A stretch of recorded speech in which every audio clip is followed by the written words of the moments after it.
Assalamualaikum warahmatullahi wabarakatuh. Halo teman-teman semuanya, kali ini saya tidak mengover lagu.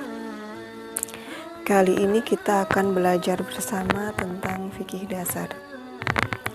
Seperti yang telah kita ketahui, fikih dasar itu kita telah pelajari sejak kita duduk di bangku sekolah dasar. Salah satunya adalah rukun Islam ya teman-teman.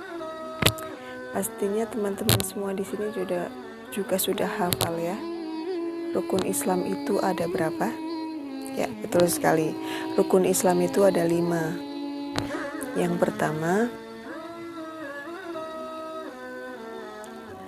pertama adalah membaca 2 kalimat syahadat. Kemudian yang kedua adalah sholat.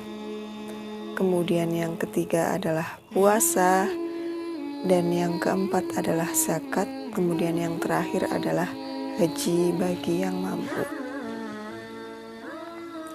Dan yang akan kita pelajari di sini, yang pertama itu membaca 2 kalimat syahadat. Sebagai orang Islam, semua orang Islam ketika bayi lahir dalam keadaan muslim, mereka akan dibisikkan adzan pada telinganya oleh orang tuanya. Berarti itu yang namanya membaca 2 kalimat syahadat. Berarti bayi tersebut lahir dalam keadaan Islam. Sebenarnya semua bayi itu lahir dalam keadaan Islam teman-teman. Hanya saja tergantung pada orang tuanya masing-masing. Apakah akan ikut, misal orang tuanya itu bukan Islam, maka bayi tersebut akan beragama bukan Islam. Tapi sejatinya semua bayi lahir itu beragama Islam. Kemudian jika ada seorang non-muslim masuk Islam, dan syarat yang paling utama dan pertama itu adalah mereka itu syaratnya harus membaca 2 kalimat syahadat dengan disaksikan minimal itu 1 orang. Nah itu berarti syarat misal ada non muslim memasuki Islam, itu syaratnya harus membaca 2 kalimat syahadat. Yaitu maksudnya seperti itu. Jika kita sudah membaca 2 kalimat syahadat, berarti kita tergolong sebagai orang Islam. Dan yang kedua adalah sholat. Ya. Sholat itu adalah rukun Islam yang kedua. Sebelum kita membahas sholat, sebelum sholat kita apa dulu? Wudu kan lah. Sebelum sholat kita itu berwudu. Dan sekarang kita bahas tentang wudu ya. Kita akan bahas tentang rukun wudu, sunnah wudu, syarat-syarat wudu, hal-hal yang membatalkan wudu, dan air yang boleh untuk berwudu. Seperti itu. Ya, langsung saja kita akan belajar tentang rukun wudu. Tata cara berwudu ini sudah dijelaskan dalam Al-Quran, dalam surah Al-Ma'idah ayat 6. Mari kita baca bareng-bareng. Kalian bisa ambil Al-Qurannya, kita baca bersama-sama. A'udzubillahi minasyaitonirrajim. Bismillahirrahmanirrahim. Ya ayyuhalladzina amanu idza qumtum ila sholati faghsilu wujuhakum wa aydiyakum ilal marafiqi wamsahu biru'usikum wa arjulakum ilal ka'bayn wa in kuntum junuban fattaharu وإن كنتم مرضى أو على سفر أو جاء أحد منكم من الغائط أو لامستم النساء فلم تجدوا ماء فتيمموا صعيدا طيبا فامسحوا بوجوهكم وأيديكم منه ما يريد الله ليجعل عليكم من حرج ولكن يريد ليطهركم وليتم نعمته عليكم لعلكم تشكرون. Yang artinya, wahai orang-orang beriman, apabila kamu hendak melaksanakan sholat, maka basuhlah wajahmu dan tanganmu sampai ke siku, dan sapulah kepalamu dan basuh kedua kakimu sampai kedua mata kaki. Jika kamu junub, maka mandilah. Dan jika kamu sakit atau dalam perjalanan atau kembali dari tempat buang air atau kakus atau menyentuh perempuan, maka jika kamu tidak memperoleh air, maka bertayamumlah dengan debu yang baik atau suci. Usaplah wajahmu dan tanganmu dengan debu. Usaplah wajahmu dan tanganmu dengan debu itu.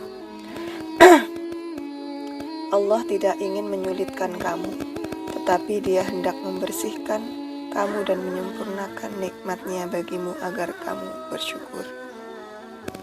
Ya, Quran itu sudah menjelaskan semua tata cara dalam kehidupan kita, termasuk wudhu ini. Jadi dalam Al-Quran itu sudah dijelaskan sangat jelas dan sejelas-jelasnya. Dan di sini Allah juga menjelaskan Allah tidak ingin menyulitkan kamu, tapi Dia hendak membersihkan kamu dan menyempurnakan nikmat-Nya bagi. Tidak menyulitkan kamu ini dalam arti jika ini dijelaskan ya. Jika kamu sakit atau dalam perjalanan atau kembali dari tempat buang air atau menyentuh perempuan, maka jika kamu tidak memperoleh air, maka bertayamumlah. Jadi Allah itu sudah sangat meringankan kita. Kalau kita misal tidak ada air, kita dianjurkan untuk bertayamum. Kalau benar-benar tidak ada air. Tapi di sini itu alhamdulillah ya. Kita itu menjumpai banyak air. Jadi kita itu harus bersyukur. Gitu. Jadi intinya kita itu sebagai orang Islam harus berpegang teguh kepada Al-Quran dan hadis, karena semua dalam kehidupan kita itu sudah diatur dalam Al-Quran gitu. Kita akan belajar tentang rukun wudhu. Ini saya pakai buku ini udah lama sekali. Ini buku bersejarah, buku kenang-kenangan dari masa saya.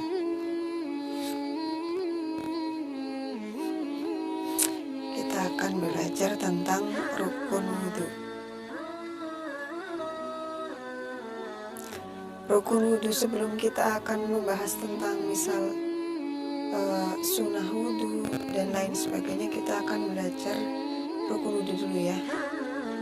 Rukun wudhu itu yang pertama adalah niat. Niat wudhu itu ada dua. Niat yang wajib itu niat yang dibarengi dengan membasuh muka. Ketika kita membasuh muka kita, misal seperti ini. Ketika kita sedang membasuhkan air ke muka kita, kita sambil berniat. Niatnya apa? Niatnya apa? Kalau misal dalam bahasa Jawa, niat ingsun wudhu krono ngilangaken hukume hadas kang cilik. Kalau dalam bahasa Indonesia berarti Saya niat berwudu untuk menghilangkan hadas kecil karena Allah Ta'ala. Jadi niat itu adalah rukun. Kalau kita meninggalkan niat, kalau kita berwudu tidak membaca niat, berarti sholat kita itu, maksudnya wudu kita itu tidak sah. Lah misal kalau, bukan misal ya, kalau kita wudunya nggak pakai niat, otomatis wudunya nggak sah, kemudian sholatnya juga nggak sah. Makanya kita harus hati-hati dengan niat. Niat di sini, niat yang wajib itu yang sudah saya katakan. Saya niat berwudu untuk menghilangkan hadas kecil karena Allah Ta'ala. Itu dibaca ketika kita sedang membasuh muka kita, membasuh wajah kita. Misalnya seperti ini, kita mengambil air wudu seperti ini, kemudian kita usapkan sambil kita baca niat. Saya niat berwudu untuk menghilangkan hadas kecil karena Allah Ta'ala. Seperti itu. Dan dalam kita mengambil wudu tersebut itu juga harus hati-hati. Misal airnya di sini ya teman-teman. Jangan sampai air yang sudah kita basuh itu menetes ke tangan kita lagi, itu jangan sampai. Misal seperti ini ya. Kita teskan lagi di sini, itu namanya air mustakmal, itu jangan sampai.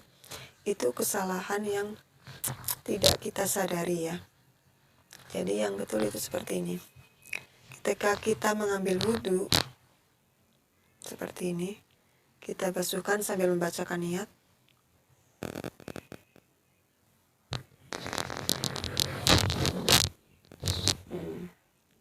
Kemudian ulangi lagi. Jadi jangan sampai air menetes ke tangan yang akan kita basuhkan. Jangan sampai kayak gini. Tapi kita kayak gini. Itu. Jadi seperti ini. Tangannya kita seperti ini. Terus kita basuhkan. Ya. Dan niat itu tempatnya di hati ya teman-teman. Jadi ketika kita membasuh muka sambil berniat yang sudah saya jelaskan tadi, yang seperti itu lafalannya dalam hati, bukan dilafalkan. Kalau ketika saya melafalkan tadi itu karena buat contoh. Niat itu tempatnya di hati ya. Berarti baca niat yang tersebut yang sudah saya jelaskan tadi itu dalam hati membacanya. Kemudian yang ketiga adalah rukun yang ketiga adalah membasuh kedua tangan hingga siku. Jadi semua tangan kita itu dibasuh sampai siku. Dari ujung sini, kita airnya bisa di sini airnya ya. Sampai ujung sini. Semua harus basah. Dan berulang. Kanan kiri. Ini dulu kanan, kemudian kiri, kemudian kanan, kiri lagi, kanan lagi, kiri lagi. Kemudian yang rukun yang keempat itu adalah mengusap kepala, mengusap sebagian kepala. Di sebelah sini misalnya sebagian saya ini semua 3 kali. Kemudian mencuci kedua kaki hingga mata kaki. Jadi kita dicuci sampai mata kaki. Semua seperti tangan, kanan dulu baru kiri, kanan baru kiri, terus kanan baru kiri. Itu 3 kali. Kemudian yang terakhir adalah tertib. Tertib itu artinya urut ya. Jadi kalau misal kita berwudu, membasuh muka, kemudian mencuci kaki, kemudian membasuh kedua tangan, kemudian mengusap kepala, itu bukan tertib. Jadi wudunya itu tidak sah. Kalau kita meninggalkan salah satu rukun wudu, berarti wudu kita tidak sah. Ya. Jadi kita ulang pertama ya. Tadi kita membahas tentang rukunnya saja. Kalau sekarang langsung kita ke cara-caranya. Ya, yang pertama, kumur 3 kali.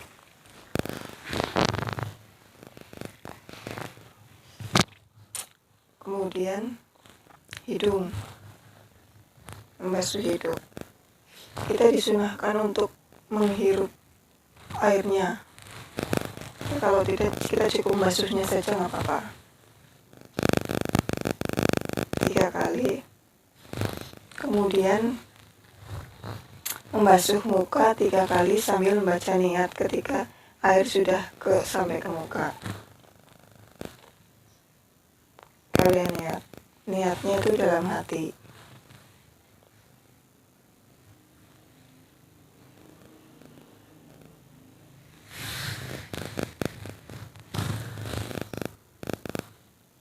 Tiga kali ya.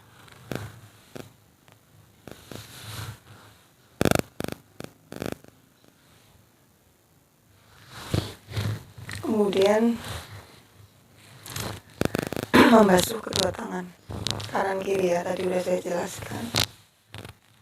Kanan kiri.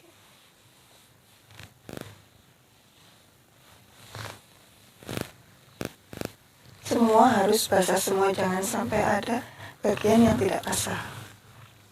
Kemudian mengusap sebagian kepala 3 kali ya. Kemudian telinga, kemudian kaki, gitu. Ya, setelah kita selesai berwudu dengan tertib, dengan urut yang sudah dijelaskan tadi, kita disunahkan untuk membaca doa setelah wudu. Dan ketika kita membacanya itu sambil menghadap kiblat. Apakah teman-teman di sini sudah hafal doanya? Ya. Kalau misal belum, kita akan baca bersama di sini. Bacaan doanya adalah Asyhadu an la ilaha illallah wahdahu la syarikalah wa asyhadu anna Muhammadan abduhu wa rasuluh. Allahumma ij'alni minat tawwabina waj'alni minal mutatahhirin waj'alni min ibadika sholihin. Yang artinya, aku bersaksi bahwa tiada Tuhan melainkan Allah, tiada sekutu baginya, dan aku bersaksi bahwa Nabi Muhammad itu hamba dan utusannya. Ya Allah, jadikanlah aku dari golongan orang-orang yang bertaubat, dan jadikanlah aku dari golongan orang-orang yang bersuci, dan jadikanlah aku bagian dari hamba-hambamu yang soleh. Ya. Doanya itu sangat menyentuh sekali. Jadi kita disunahkan untuk membaca doa ini setelah kita selesai wudhu, dan membacanya kita sambil menghadap ke kiblat. Gitu. Sekian dari saya. Ya, kesempurnaan hanya milik Allah Subhanahu wa Ta'ala. Jika ada kesalahan, kekurangan, kalian bisa tulis di kolom komentar. Jangan lupa subscribe yang belum subscribe, dan ditunggu video saya yang selanjutnya. Terima kasih. Assalamualaikum warahmatullahi wabarakatuh.